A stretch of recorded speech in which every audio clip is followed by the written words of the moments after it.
आजकल private school बच्चों की पढ़ाई से ज्यादा उनके माँ बाप की इनकम पर नजर रखते हैं। हर वर्ष लगभग 10 से 20% तक के फीस पढ़ने की तमाम बातें सामने आ रही है। यूनेस्को संस्था की एक रिपोर्ट में दावा किया गया है कि भारत में पिछले 8 वर्षों में हर 10 में से 7 स्कूल प्राइवेट बने हैं।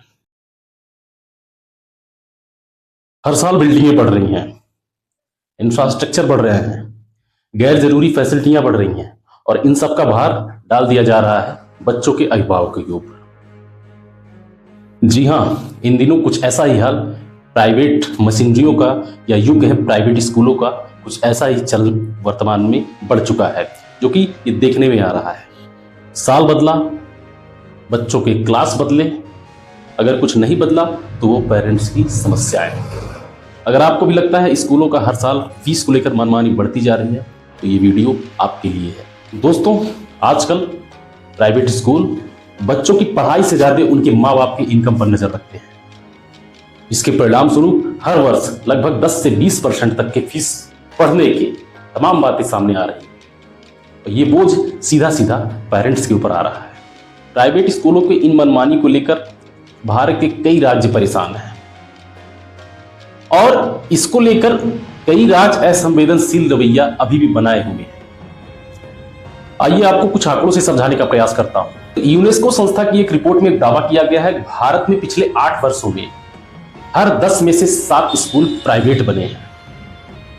मतलब आप ये समझ लीजिए कि पिछले 8 वर्षों में जो 10 स्कूल बने हैं उसमें से 7 स्कूल प्राइवेट संस्थान हैं और लगभग एक आंकड़े के अनुसार लगभग 70% लोग सरकारी स्कूलों में शिक्षा की गुणवत्ता न होने की वजह से प्राइवेट स्कूल में अपने बच्चों को पढ़ाने को मजबूर हैं। यूनेस्को की ग्लोबल रिपोर्ट के अनुसार माने तो भारत में पिछले 8 वर्षों में सरकारी स्कूलों के सापेक्ष प्राइवेट स्कूलों का चलन बढ़ गया है।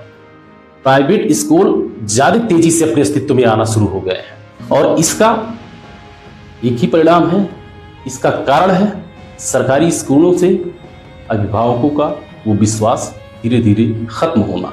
दोस्तों, तमाम ऐसे अभिभावक हैं जिनको गाइडलाइन के बारे में नहीं पता है, जो प्राइवेट स्कूलों को लेकर के केंद्र सरकारें गाइडलाइन बनाई हुई हैं।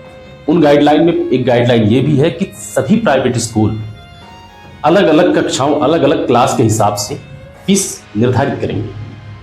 ऐसा नहीं कि सबका एक फीस निर्धारित कर दिया जाएगा, क्लास वाइज फीस निर्धारित होगी। सत्र शुरू होने से पहले 60 दिन के अंदर अंदर सभी प्राइवेट स्कूलों को वो फीस क्या रखने वाले हैं उस सत्र में, इसकी जानकारी जिला शुल्क नियामक समिति को इसकी जानकारी देनी होगी।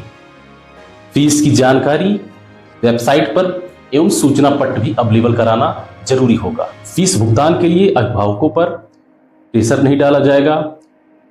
फीस के लिए त्रैमासिक, द्विमासिक, त्रैमासिक एवं 6 मासिक व्यवस्था की जाएगी। इस तरह से कई गाइडलाइंस हैं, इस तरह से तमाम बातें हैं, मगर कितना आपके वहां आपके क्षेत्र में कितना इसकी किस तरह से पालन इसका हो रहा है, इसकी जानकारी आपको रखनी चाहिए। 2024 में छत्तीसगढ़ में कुछ प्राइवेट स्कूलों ने 25%, तो वहीं मध्य प्रदेश में 20% तक की बढ़ोतरी किया और उत्तर प्रदेश की हाई कोर्ट की गाइडलाइन के अनुसार वर्ष 2020-21 में 15% तक की फीस की कटौती करने का आदेश दिया गया था।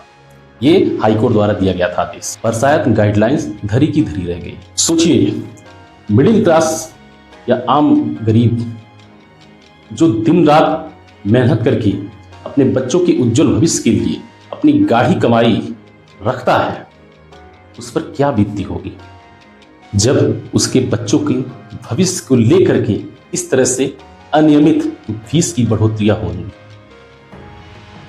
ये बात सिर्फ फीस तक ही नहीं सीमित है, साथ साथ एक्स्ट्रा एक्टिविटीज भी होती हैं, कुछ डोनेशन भी होता है और भी तरीके से इस तरह से प्राइवेट संस्थानों, प्राइवेट विद्यालयों द्वारा अभिभावकों से पैसे लिए जाते हैं।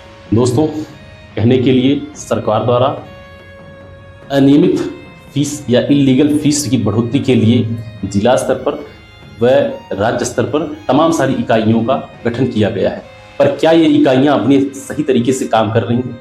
क्या ये इकाइयां आपके वहां सही तरीके से काम कर रही हैं? बिल्कुल नहीं।